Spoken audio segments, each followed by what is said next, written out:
there is more to it than just casting a ballot. Still, voting in elections is, of course, the cornerstone of our democracies, a very important form of participation, with citizens being able to elect those who represent them. Another form of participation are referenda. It's basically also vote, but often a yes or no vote on a particular political issue. So here, citizens can more directly decide on political issues.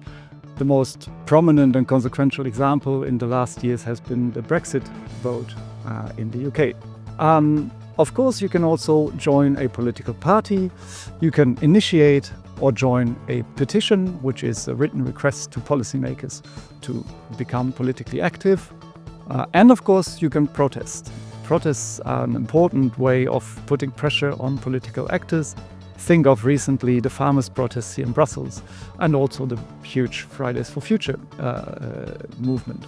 So these traditional ways are really the backbone of our democratic societies, but also there are newer forms of participation.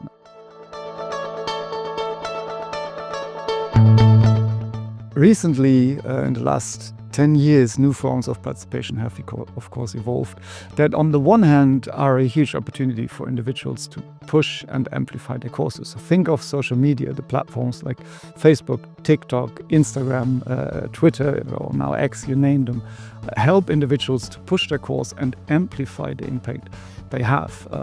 Through crowdfunding, through reaching a lot more people for petitions, but also through online campaigns. Think of #MeToo, #BlackLivesMatters, and there are many more. On the other hand, of course, these new forms can also pose challenges to our democratic systems.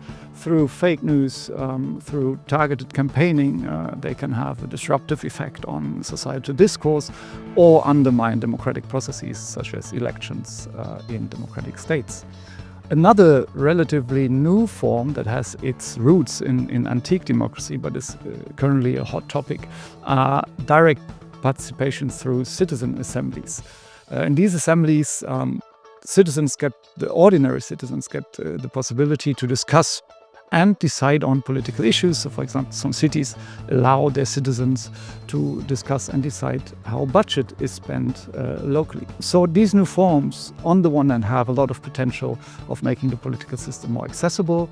On the other hand, if not properly regulated, they, of course, can also disrupt democratic processes.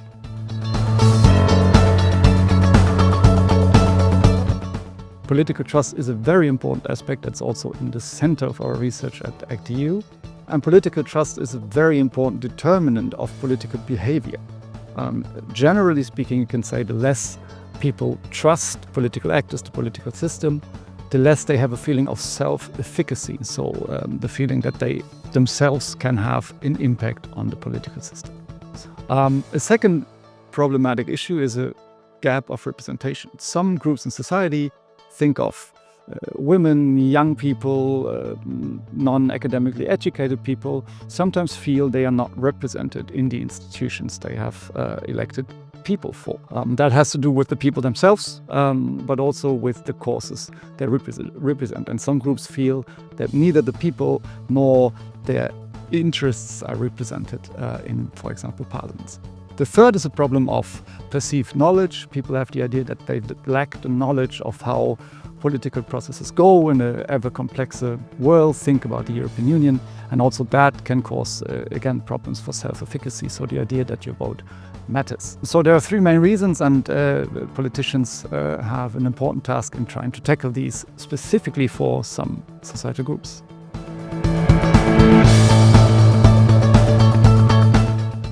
When it comes to voting, we have somewhat of a difficult situation because, of course, one abstention in voting really doesn't matter that much if a million others vote. On the other hand, of course, if everybody thinks so, nobody goes to vote, and that has dramatic consequences for the legitimacy of our democratic systems. So also our focus group research shows that many people actually feel a duty to vote, even though they sometimes doubt that their voice actually has an impact. But individuals do have impact also beyond voting. First of all, there is what we call a multiplying effect. So if yourself go to vote, you talk about it in your social environment, in your family, you might inspire other people to go and vote as well. The second possibility to have individual impact is often the local level. So in local initiatives, Think about the design of your neighborhoods again, budget, the ways money is spent in local communities. Individuals can have a lot of impact. And also beyond that, specifically with the new digital tools we have, individual action can have impact beyond the local or even national borders of our political systems. All the big movements I also mentioned, Fridays for Future, they all started small with one person or a group of persons.